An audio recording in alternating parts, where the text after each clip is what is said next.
ನಮಸ್ಕಾರ ಸ್ನೇಹಿತರೆ, ನಮ್ಮ ತನೂಸ್ ವಾಯ್ಸ್ ಯೂಟ್ಯೂಬ್ ಚಾನಲ್ಗೆ ಸ್ವಾಗತ. ಕುಂಭ ರಾಶಿಯವರೇ, ನಿಮ್ಮ ಬುದ್ಧಿ ತಪ್ಪು ದಾರಿಗೆ ಹೋಗುವ ಸಮಯ ಬರುತ್ತಿದೆ. ಅಂದರೆ ಹಲವರು ತಮ್ಮದೇ ತಪ್ಪಿನಿಂದ ತಮ್ಮ ವಿವೇಕವನ್ನು ಕಳೆದುಕೊಳ್ಳುವ ಪರಿಸ್ಥಿತಿ ಉಂಟಾಗಬಹುದು. ಜುಲೈ 21ರಿಂದ 30ರ ನಡುವೆ ನೀವು ಎಚ್ಚರಿಕೆಯಿಂದ ಇರದಿದ್ದರೆ ಸಣ್ಣ ಸಣ್ಣ ತಪ್ಪುಗಳು ಜೀವನದಲ್ಲಿ ದೊಡ್ಡ ನಷ್ಟವನ್ನು ಉಂಟು ಮಾಡಬಹುದು.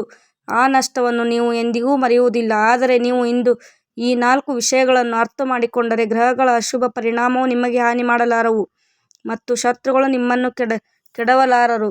ಇದು ಗ್ರಹ ಗೋಚಾರ ಮತ್ತು ಜಾತಕ ಸೂಚನೆ ಎಂದು ಹೇಳಲಾಗುತ್ತದೆ. ಬಹಳ ಪರಿಶ್ರಮದ ನಂತರ ಈ ವಿಶೇಷ ವಿಡಿಯೋವನ್ನು ನಿಮ್ಮ ಮುಂದೆ ತರಲಾಗಿದೆ. ಆದ್ದರಿಂದ ಇದನ್ನು ಮಧ್ಯದಲ್ಲೇ ಬಿಡದೆ ಆರಂಭದಿಂದ ಅಂತ್ಯವರೆಗೂ ನೋಡಿ, ಏಕೆಂದರೆ ಇದು ಸಾಮಾನ್ಯ ಭವಿಷ್ಯವಾಣಿ ಅಲ್ಲ. ಯಾರ ಜಾತಕದಲ್ಲಿ ಶನಿ, ರಾಹು ಮತ್ತು ಚಂದ್ರ ಒಂದೇ ಸಮಯದಲ್ಲಿ ಮಾನಸಿಕ ಗೊಂದಲ ಉಂಟು ಮಾಡುತ್ತಿದ್ದಾರೆ ಅವರಿಗೆ ಈ ಸಂದೇಶ ಅನ್ವಯಿಸುತ್ತದೆ. ಈ ವಿಡಿಯೋವನ್ನು ಕೊನೆವರೆಗೆ ಕೇಳಿ, ಏಕೆಂದರೆ ಒಂದು ಸಣ್ಣ ಎಚ್ಚರಿಕೆ ದೊಡ್ಡ ಸಂಕಟದಿಂದ ನಿಮ್ಮನ್ನು ರಕ್ಷಿಸಬಹುದು. ನಿಮಗೆ ಎಲ್ಲ ಗ್ರಹಗಳು ನಿಮ್ಮ ಬೆಂಬಲದಂತಿರುವಂತೆ ಅನಿಸಬಹುದು, ಆದರೆ ಕೆಲವು ಗ್ರಹಗಳು ನಿಮಗೆ ಎಚ್ಚರಿಕೆ ನೀಡುತ್ತಿವೆ. ನೀವು ಈ ವಿಡಿಯೋವನ್ನು ಗಮನದಿಂದ ನೋಡಿದಾಗ ಮಾತ್ರ ಅದನ್ನು ಅರ್ಥ ಮಾಡಿಕೊಳ್ಳುತ್ತೀರಿ. ಈ ಸಮಯದಲ್ಲಿ ನಿಮ್ಮ ಜೀವನದಲ್ಲಿ ಅನೇಕ ಘಟನೆಗಳು ನಡೆಯಬಹುದು. ನಾನು ಈ ವಿಡಿಯೋ ಮೂಲಕ ಪ್ರತಿಯೊಂದು ವಿಷಯವನ್ನು ಎಳೆಯಾಗಿ ಬಿಚ್ಚಿಡುತ್ತೇನೆ ಮತ್ತು ಪರಿಹಾರಗಳನ್ನು ತಿಳಿಸುತ್ತೇನೆ ಮತ್ತು ಕೆಲವು ಮಹತ್ವದ ಸಂಗತಿಗಳನ್ನು ಚರ್ಚಿಸುತ್ತೇನೆ. ಆದ್ದರಿಂದ ಇದನ್ನು ತಮಾಷೆ ಎಂದು ತೆಗೆದುಕೊಳ್ಳಬೇಡಿ. ಇನ್ನು ಮುಂದೆ ನಿಮ್ಮ ಜೀವನದಲ್ಲಿ ನೀವು ಎಂದಿಗೂ ಕಲ್ಪಿಸದ ಸಂತೋಷಗಳು ಬಾಗಿಲು ತಟ್ಟಬಹುದು. ಆದರೆ ಗ್ರಹಗಳ ಚಲನೆ ಬದಲಾಗುವ ಮನುಷ್ಯನ ಚಿಂತನೆಯೂ ಬದಲಾಗುತ್ತದೆ. ಕೆಲವೊಮ್ಮೆ ಕಾರಣವಿಲ್ಲದೆ ಕೋಪ ಬರುತ್ತದೆ, ಕೆಲವೊಮ್ಮೆ ತಪ್ಪು ಜನರ ಮೇಲೆ ನಂಬಿಕೆ ಇಡಲಾಗುತ್ತದೆ, ಕೆಲವೊಮ್ಮೆ ನಮ್ಮವರೇ ಶತ್ರುಗಳಂತೆ ಕಾಣುತ್ತಾರೆ. ಬಹಳ ಜನರು ನಿಮ್ಮನ್ನು ಮೋಸ ಮಾಡಿರಬಹುದು. ಸ್ನೇಹಿತರಂತೆ ಇದ್ದವರು ಸಹ ನಿಮ್ಮ ವಿರುದ್ಧ ಸಂಚು ರೂಪಿಸುವ ಅನುಭವ ನಿಮಗೆ ಆಗಿರಬಹುದು. ಈಗ ನಡೆಯುತ್ತಿರುವ ಸಮಯದಲ್ಲಿ ರಾಹುವಿನ ಪ್ರಭಾವ ಹಲವರ ಬುದ್ಧಿಯನ್ನು ಗೊಂದಲಗೊಳಿಸಬಹುದು. ಆದ್ದರಿಂದ ತುರ್ತು ನಿರ್ಧಾರ ತೆಗೆದುಕೊಳ್ಳಬೇಡಿ, ಇಲ್ಲವಾದರೆ ದೊಡ್ಡ ನಷ್ಟವಾಗಬಹುದು. ನಿಮ್ಮ ಜೀವನ ಬದಲಾಗುತ್ತದೆ ಮತ್ತು ಖಂಡಿತವಾಗಿಯೂ ಉತ್ತಮವಾಗುತ್ತದೆ. ಮನಸ್ಸು ತುಂಬಾ ಅಶಾಂತವಾಗಿದ್ದಾಗ 5 ನಿಮಿಷ ಶಾಂತವಾಗಿ ಕುಳಿತು ಮಹಾದೇವರ ಹೆಸರು ಜಪಿಸಿ ನಂತರ ನಿರ್ಧಾರ ತೆಗೆದುಕೊಳ್ಳಿ. ಆಗ ನಿಮ್ಮ ಅದೃಷ್ಟ ಹೇಗೆ ಹೊಳೆಯುತ್ತದೆ ನೋಡಿ. ನಿಮ್ಮ ಪ್ರತಿಯೊಂದು ಕನಸು ನನಸಾಗುತ್ತದೆ. ದೇವರು ಯಾವಾಗಲೂ ನಿಮ್ಮ ಜೊತೆ ಇರುತ್ತಾರೆ. ಆದ್ದರಿಂದ ಭಯಪಡಬೇಡಿ, ಆದರೆ ಕೋಪವನ್ನು ನಿಯಂತ್ರಿಸಬೇಕು. ಕೋಪದ ಕಾರಣದಿಂದ ಅನೇಕ ಬಾರಿ ತಪ್ಪು ಕೆಲಸಗಳು ಆಗುತ್ತವೆ ಮತ್ತು ತಪ್ಪು ಸ್ಥಳದಲ್ಲಿ ತಪ್ಪು ಮಾತುಗಳು ಬಾಯಿಯಿಂದ ಹೊರಬರುತ್ತವೆ. ಆದ್ದರಿಂದ ಮೊದಲು ಕೋಪವನ್ನು ನಿಯಂತ್ರಿಸಿ. ಮತ್ತೊಂದು ಮುಖ್ಯ ವಿಷಯ ಎಂದರೆ ನಿಮ್ಮ ರಹಸ್ಯಗಳನ್ನು ಎಲ್ಲರಿಗೂ ಹೇಳಬೇಡಿ. ಸಣ್ಣ ತಪ್ಪು ಅಥವಾ ನಿರ್ಲಕ್ಷ್ಯ ದೊಡ್ಡ ಪಶ್ಚಾತ್ತಾಪಕ್ಕೆ ಕಾರಣವಾಗಬಹುದು. ಕುಂಡಲಿಯಲ್ಲಿ ರಾಹುವಿನ ಪ್ರಭಾವದಿಂದ ಚತುರ ಮತ್ತು ಕುತಂತ್ರಿ ಜನರು ನಿಮ್ಮ ಸುತ್ತಮುತ್ತ ಇರಬಹುದು. ಅವರು ನಿಮ್ಮ ದುರ್ಬಲತೆಯನ್ನು ತಿಳಿದುಕೊಳ್ಳಲು ಪ್ರಯತ್ನಿಸುತ್ತಾರೆ ಮತ್ತು ನಂತರ ಅದನ್ನೇ ನಿಮ್ಮ ವಿರುದ್ಧ ಬಳಸಬಹುದು. ನಿಮ್ಮ ಶತ್ರುಗಳು ನಿಮ್ಮ ದುರ್ಬಲತೆಗಳ ಬಗ್ಗೆ ತಿಳಿದುಕೊಳ್ಳಲು ಉತ್ಸುಕರಾಗಿರುತ್ತಾರೆ. ನೀವು ವಿಫಲರಾದಾಗ ಅಥವಾ ದೊಡ್ಡ ಯಶಸ್ಸು ಕೈಗೂಡದಾಗ ಕೆಲವರು ಸಂತೋಷಪಡುವವರು. ಪ್ರತಿಯೊಬ್ಬರೂ ನಗುತ್ತಾ ಮಾತನಾಡುತ್ತಾರೆ ಎಂದರೆ ಅವರು ನಿಮ್ಮ ಹಿತೈಷಿಗಳು ಎಂದಲ್ಲ. ಇಂತಹ ಸಂದರ್ಭಗಳಲ್ಲಿ ಮೌನವೇ ದೊಡ್ಡ ಶಕ್ತಿ. ರಾತ್ರಿ ನಕಾರಾತ್ಮಕ ಯೋಚನೆಗಳೊಂದಿಗೆ ಮಲಗಬೇಡಿ. ಸದಾ ಸಕಾರಾತ್ಮಕ ಯೋಚನೆಗಳೊಂದಿಗೆ ಮಲಗಿದರೆ ಮನಸ್ಸು ಬಲವಾಗುತ್ತದೆ.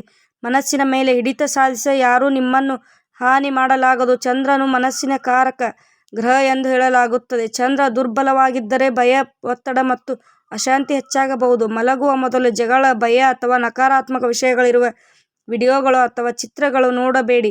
ಬದಲಿಗೆ ದೇವರ ಮಂತ್ರ ಜಪಿಸಿ ಅಥವಾ ಭಕ್ತಿ ಭಾವದ ವಿಡಿಯೋಗಳನ್ನು ನೋಡಿ. ಇದರಿಂದ ಮನಸ್ಸು ಶಾಂತವಾಗುತ್ತದೆ ಮತ್ತು ಒಳ್ಳೆಯ ಬದಲಾವಣೆಗಳು ಬರುತ್ತವೆ. ನಿಮ್ಮ ಪರಿಶ್ರಮವನ್ನು ಮಧ್ಯದಲ್ಲೇ ಬಿಡಬೇಡಿ. ಹಲವರು ಬಹಳ ಪರಿಶ್ರಮ ಪಡುತ್ತಾರೆ, ಆದರೆ ಫಲ ಸಿಗುವ ಮುನ್ನವೇ ಕೈಚೆಲ್ಲುತ್ತಾರೆ. ಶನಿದೇವರು ಪರೀಕ್ಷೆ ತೆಗೆದುಕೊಳ್ಳುತ್ತಾರೆ ಎಂದು ಹೇಳಲಾಗುತ್ತದೆ. ಆದ್ದರಿಂದ ಕೆಲವೊಮ್ಮೆ ಅದೃಷ್ಟ ಜೊತೆಗಿಲ್ಲ ಎಂದು ಅನಿಸಬಹುದು, ಆದರೆ ದೇವರ ಮನೆಯಲ್ಲಿ ತಡವಾಗಬಹುದು, ಅನ್ಯಾಯವಾಗುವುದಿಲ್ಲ. ಯಾರು ಸಮಯಕ್ಕೆ ತಕ್ಕಂತೆ ಪರಿಶ್ರಮ ಮಾಡುತ್ತಾರೋ ಮತ್ತು ತಮ್ಮ ಪರಿಶ್ರಮದ ಮೇಲೆ ನಂಬಿಕೆ ಇಡುತ್ತಾರೋ ಅವರಿಗೆ ಮುಂದಿನ ತಿಂಗಳುಗಳಲ್ಲಿ ಯಶಸ್ಸಿನ ದೊಡ್ಡ ಅವಕಾಶಗಳು ತೆರೆದುಕೊಳ್ಳುತ್ತವೆ ಮತ್ತು ಉದ್ಯೋಗವಾಗಲಿ ಅಥವಾ ಬೇರೆ ಸಾಧನೆಯಾಗಿರಲಿ ನಿಂತುಕೊಂಡಿರುವ ಕೆಲಸಗಳು ಮುಂದಕ್ಕೆ ಸಾಗುವ ಅವಕಾಶ ಸಿಗಬಹುದು. ಬ್ಯಾಂಕಿಂಗ್ ಮತ್ತು ಫೈನಾನ್ಸ್ ಕ್ಷೇತ್ರದಲ್ಲಿರುವವರಿಗೆ ಹೊಸ ಜವಾಬ್ದಾರಿಗಳು ದೊರಕಬಹುದು. ಉದ್ಯೋಗದಲ್ಲಿ ಪ್ರಮೋಷನ್ ಹಾಗೂ ವೇತನ ವೃದ್ಧಿಯ ಸಾಧ್ಯತೆ ಇದೆ. ಸ್ಟಾರ್ಟ್ಅಪ್ ಆರಂಭಿಸುವವರಿಗೆ ಸರಿಯಾದ ದಿಕ್ಕು ಬದಲಿಸುತ್ತದೆ. ಟೆಕ್ನಿಕಲ್ ಕ್ಷೇತ್ರದಲ್ಲಿ ಹೊಸ ಪ್ರಾಜೆಕ್ಟ್ ಭವಿಷ್ಯಕ್ಕೆ ಲಾಭದಾಯಕವಾಗಬಹುದು. ಸಂಬಂಧಗಳಲ್ಲಿ ಭದ್ರತೆ ಮತ್ತು ಸ್ಥಿರತೆ ಹೆಚ್ಚಾಗುತ್ತದೆ. ರಿಲೇಶನ್ಶಿಪ್ನಲ್ಲಿ ಭವಿಷ್ಯದ ಬಗ್ಗೆ ಗಂಭೀರ ಮಾತುಕತೆ ನಡೆಯಬಹುದು. ನಿಮ್ಮ ಜವಾಬ್ದಾರಿತನವನ್ನು ನೋಡಿ ಸಂಗಾತಿ ಪ್ರಭಾವಿತರಾಗಬಹುದು. ಕುಟುಂಬದ ಒಪ್ಪಿಗೆಯಿಂದ ಮನಸ್ಸಿಗೆ ನೆಮ್ಮದಿ ಸಿಗಬಹುದು. ಜೀರ್ಣಕ್ರಿಯೆ ಸಾಮಾನ್ಯವಾಗಿರುತ್ತದೆ, ಆದರೆ ಎಣ್ಣೆಯುಕ್ತ ಅಥವಾ ಭಾರವಾದ ಆಹಾರ ತಿಂದರೆ ತೊಂದರೆ ಉಂಟಾಗಬಹುದು. ಕೈಕಾಲುಗಳಲ್ಲಿ ಸ್ವಲ್ಪ ಗಟ್ಟಿತನ ಕಾಣಿಸಬಹುದು. ಸಾಕಷ್ಟು ನೀರು ಮತ್ತು ಹಣ್ಣುಗಳು ಉಪಾಯಕಾರಿಯಾಗುತ್ತವೆ. ಬೆಳಿಗ್ಗೆ ಬೇಗ ಏಳುವುದು ದೇಹವನ್ನು ಚುರುಕಾಗಿಡುತ್ತದೆ. ಬರುವ ಸಮಯ ನಿಮ್ಮ ಪಾಲಿಗೆ ವಿಶೇಷವಾಗಿರಬಹುದು. ಇತರರು ಎದ್ದುಕೊಳ್ಳುವ ಮೊದಲು ನಿಮ್ಮ ಕೆಲಸ ಮುಗಿಸಿಕೊಳ್ಳಿ. ಕೆಲವು ಕನಸುಗಳನ್ನು ದೇವರ ಮುಂದೆ ಬಿಟ್ಟುಬಿಡಿ.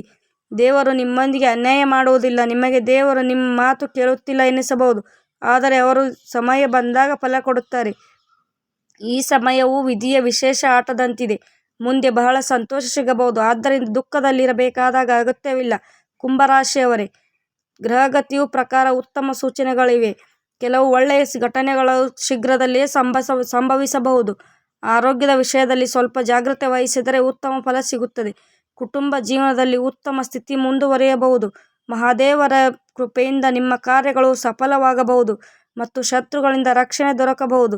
ಕೋಪ ಮತ್ತು ಮನಸ್ಸಿನ ಅಸ್ಥಿರತೆಯನ್ನು ನಿಯಂತ್ರಿಸುವುದು ಮುಖ್ಯ, ಇಲ್ಲದಿದ್ದರೆ ದೊಡ್ಡ ಸಮಸ್ಯೆಗಳಲ್ಲಿ ಸಿಲುಕುವ ಸಾಧ್ಯತೆ ಇದೆ. ಮಹಾದೇವ ಮತ್ತು ವಿಷ್ಣುವಿನ ಸಹಾಯವನ್ನು ಪ್ರಾರ್ಥಿಸಿ. ನನ್ನ ಬುದ್ಧಿಯನ್ನು ಕಾಪಾಡಿ, ಜ್ಞಾನ ಮತ್ತು ಧೈರ್ಯ ನೀಡಿ ಎಂದು ಬೇಡಿ. ಇದರಿಂದ ಆತ್ಮವಿಶ್ವಾಸ ಹೆಚ್ಚಾಗುತ್ತದೆ. ಹಠ ಮತ್ತು ಅಹಂಕಾರದ ಕಾರಣ ಸಂಬಂಧಗಳು ಹಾಳಾಗಬಹುದು, ಆದ್ದರಿಂದ ನಿಮ್ಮ ದೋಷಗಳನ್ನು ಸರಿಪಡಿಸಿಕೊಳ್ಳಿ. ವ್ಯಾವಹಾರಿಕವಾಗಿ ಕೆಲವು ಉಪಯುಕ್ತ ಮಾಹಿತಿಗಳು ದೊರಕಬಹುದು. ಸಂಪರ್ಕಗಳನ್ನು ಬಲಪಡಿಸಿಕೊಳ್ಳಿ. ಹಣ ವಸೂಲಿ ಮತ್ತು ಮಾರ್ಕೆಟಿಂಗ್ ಕಾರ್ಯಗಳಿಗೆ ದಿನ ಅನುಕೂಲಕರವಾಗಿದೆ. ಆರ್ಥಿಕ ಸ್ಥಿತಿಯಲ್ಲಿ ಸುಧಾರಣೆ ಕಾಣಬಹುದು. ಕುಟುಂಬದ ವಿಚಾರಗಳನ್ನು ಶಾಂತಿಯುತವಾಗಿ ನಿರ್ವಹಿಸಿ. ವಾದ ವಿವಾದ ವಾತಾವರಣ ಹಾಳು ಮಾಡಬಹುದು. ತಪ್ಪು ಸಂಬಂಧಗಳಲ್ಲಿ ಸಮಯ ವ್ಯರ್ಥ ಮಾಡಬೇಡಿ. ಆರೋಗ್ಯದ ವಿಷಯದಲ್ಲಿ ನಿರ್ಲಕ್ಷ್ಯ ತೋರಬೇಡಿ. ಸಣ್ಣ ಸಮಸ್ಯೆಗಳಿಗೂ ತಕ್ಷಣ ಚಿಕಿತ್ಸೆ ಪಡೆಯಿರಿ. ಹೊಸ ಆರಂಭಗಳಿಗೆ ಇದು ಉತ್ತಮ ಸಮಯವಾಗಬಹುದು. ಮನೆಗೆ ಸಂಬಂಧಿಸಿದ ಧನ ಸಂಪತ್ತಿನ ವಿಷಯಗಳಲ್ಲಿ ಸಕಾರಾತ್ಮಕವಾಗಿ ಚರ್ಚೆಗಳು ನಡೆಯಬಹುದು. ಕುಟುಂಬದ ಸದಸ್ಯರು ಭವಿಷ್ಯದ ಯೋಜನೆಗಳ ಬಗ್ಗೆ ಉತ್ಸಾಹ ತೋರಬಹುದು. ವ್ಯವಹಾರದಲ್ಲಿ ಹೊಸ ಒಪ್ಪಂದ ಲಾಭದಾಯಕವಾಗಿರಬಹುದು. ಫ್ಯಾಷನ್ ಡಿಸೈನ್ ಅಥವಾ ಕ್ರಿಯೇಟಿವ್ ಕ್ಷೇತ್ರದವರಿಗೆ ಹೊಸ ಗುರುತಿನ ಸಾಧ್ಯತೆ ಇದೆ. ಉದ್ಯೋಗದಲ್ಲಿ ನಿಮ್ಮ ಪರಿಶ್ರಮಕ್ಕೆ ಮೆಚ್ಚುಗೆ ಸಿಗಬಹುದು. ದಾಂಪತ್ಯ ಜೀವನದಲ್ಲಿ ಪರಸ್ಪರ ಹೊಂದಾಣಿಕೆ ಉತ್ತಮವಾಗಿರುತ್ತದೆ. ಮನರಂಜನಾ ಕಾರ್ಯಕ್ರಮಗಳು ನಡೆಯಬಹುದು. ಗ್ಯಾಸನ್ನು ಹೆಚ್ಚಿಸುವ ಆಹಾರಗಳನ್ನು ತಪ್ಪಿಸುವುದು ಒಳ್ಳೆಯದು. ವಿಶೇಷವಾಗಿ ಮಹಿಳೆಯರು ಆರೋಗ್ಯದ ಬಗ್ಗೆ ಎಚ್ಚರಿಕೆಯಿಂದ ಇರಬೇಕು. ಕುಟುಂಬದಲ್ಲಿ ಪ್ರೀತಿ ಮತ್ತು ಶಾಂತಿಯ ವಾತಾವರಣ ನಿರ್ಮಾಣವಾಗುತ್ತದೆ. ಕುಟುಂಬದೊಂದಿಗೆ ಸಮಯ ಕಳೆಯುವುದರಿಂದ ಮನಸ್ಸಿಗೆ ಆಳವಾದ ಶಾಂತಿ ಸಿಗುತ್ತದೆ. ಮಹಿಳಾ ಸದಸ್ಯರಿಂದ ಶುಭ ಸುದ್ದಿ ಬರಬಹುದು. ಮನೆ ಅಲಂಕಾರ ಅಥವಾ ಆರಾಮಕ್ಕೆ ಸಂಬಂಧಿಸಿದ ಖರೀದಿಗಳ ಸಾಧ್ಯತೆ ಇದೆ. ವ್ಯವಹಾರದಲ್ಲಿ ಸ್ಥಿರ ಲಾಭದಾಯಕ ಸೂಚನೆಗಳು ಗೋಚರಿಸುತ್ತವೆ. ಅತಿಯಾದ ಭಾವನಾತ್ಮಕತೆಯಿಂದ ತಪ್ಪು ನಿರ್ಧಾರ ತೆಗೆದುಕೊಳ್ಳಬೇಡಿ. ಯಾವುದೇ ನಿರ್ಧಾರವನ್ನು ಹೃದಯಕ್ಕಿಂತ ಬುದ್ಧಿಯಿಂದ ತೆಗೆದುಕೊಳ್ಳುವುದು ಉತ್ತಮ. ನಿಮ್ಮ ಸಾಮರ್ಥ್ಯದ ಮೇಲೆ ನಂಬಿಕೆ ಇಡಿ. ಮುಖ್ಯ ಕೆಲಸಗಳು ಪೂರ್ಣಗೊಳ್ಳುತ್ತವೆ. ಸಂಬಂಧಿಕರ ಭೇಟಿ ಹಾಗೂ ಮಾತುಕತೆಗಳಿಂದ ಮನೆಯ ವಾತಾವರಣ ಹಾಸ್ಯಕರವಾಗಿರುತ್ತದೆ. ಇತರರನ್ನು ಅನುಸರಿಸುವ ಬದಲು ನಿಮ್ಮ ಸಾಮರ್ಥ್ಯವನ್ನು ನಂಬಿ. ಆದಾಯ ಮತ್ತು ಖರ್ಚು ಎರಡೂ ಸಮತೋಲನದಲ್ಲಿರುತ್ತವೆ. ಅನುಭವಿಗಳ ಸಲಹೆಗಳನ್ನು ಕಡೆಗಣಿಸಬೇಡಿ. ಹೊರಗಿನವರ ಹಸ್ತಕ್ಷೇಪದಿಂದ ಕೆಲಸಗಳಲ್ಲಿ ಅಡಚಣೆ ಉಂಟಾಗಬಹುದು, ಆದ್ದರಿಂದ ನಿಮ್ಮ ವ್ಯವಹಾರ ಯೋಜನೆಗಳನ್ನು ರಹಸ್ಯವಾಗಿಡಿ. ವೈದ್ಯಕೀಯ ಕ್ಷೇತ್ರದಲ್ಲಿರುವವರಿಗೆ ದಿನ ಲಾಭದಾಯಕವಾಗಿರುವುದು. ರೋಗಿಗಳ ವಿಶ್ವಾಸ ಹೆಚ್ಚಿಸುತ್ತದೆ. ಸಂಬಂಧಗಳಲ್ಲಿ ಮೃದುತೆ ಮತ್ತು ಆತ್ಮೀಯತೆ ಹೆಚ್ಚಾಗುತ್ತದೆ. ಒಂಟಿ ವ್ಯಕ್ತಿಗಳಿಗೆ ಆಕರ್ಷಕ ಹಾಗೂ ಸಂವೇದನಾಶೀಲ ವ್ಯಕ್ತಿಯುತ ಆಕರ್ಷಣೆ ಉಂಟಾಗಬಹುದು. ಪ್ರೇಮ ಜೀವನದಲ್ಲಿ ಭದ್ರತೆ ಮತ್ತು ಭಾವನಾತ್ಮಕ ಬೆಂಬಲ ದೊರಕಬಹುದು.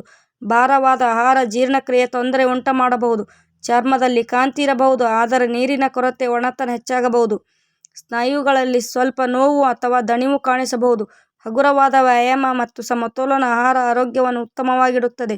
ಬೆಳಿಗ್ಗೆ ಬೇಗ ಏಳುವುದು ಮತ್ತು ಸಕಾರಾತ್ಮಕ ಚಿಂತನೆ ಹೊಂದುವುದು ಉತ್ತಮ. ಮನಸ್ಸನ್ನು ಪಾಸಿಟಿವ್ ಆಗಿಡಿ. ಕುಟುಂಬದಲ್ಲಿ ಕೆಲವೊಮ್ಮೆ ಒತ್ತಡ ಉಂಟಾಗಬಹುದು, ಆದರೆ ಅದು ನಿಧಾನವಾಗಿ ಪರಿಹಾರವಾಗುತ್ತದೆ. ಪ್ರೇಮ ಜೀವನ ಹಿಂದಿನಗಿಂತ ಉತ್ತಮವಾಗಬಹುದು. ಮೊದಲು ಮೋಸ ಅಥವಾ ಅನುಮಾನ ಇದ್ದ ಸ್ಥಳದಲ್ಲಿ ಈಗ ಉತ್ತಮ ಸೂಚನೆಗಳು ಕಾಣಿಸಬಹುದು. ಕೊನೆಯಲ್ಲಿ ನಿಮ್ಮ ಬಗ್ಗೆ ಹೇಳಲಾದ ಎಲ್ಲ ವಿಷಯಗಳು ನಂಬುವುದಕ್ಕಿಂತ ಸ್ವತಃ ನಿಮ್ಮ ಪರಿಶ್ರಮ ಮತ್ತು ವಿವೇಕದ ಮೇಲೆ ನಂಬಿಕೆ ಇಡುವುದು ಮುಖ್ಯ. ಮುಂದಿನ ವಿಡಿಯೋದಲ್ಲಿ ಮತ್ತೆ ಭೇಟಿಯಾಗುತ್ತೇನೆ. ಅಲ್ಲಿಯವರೆಗೂ ಎಲ್ಲರೂ ನಗುತ್ತಾ ಇರಿ. ವಿಡಿಯೋ ನೋಡಿದ್ದಕ್ಕಾಗಿ ಧನ್ಯವಾದಗಳು.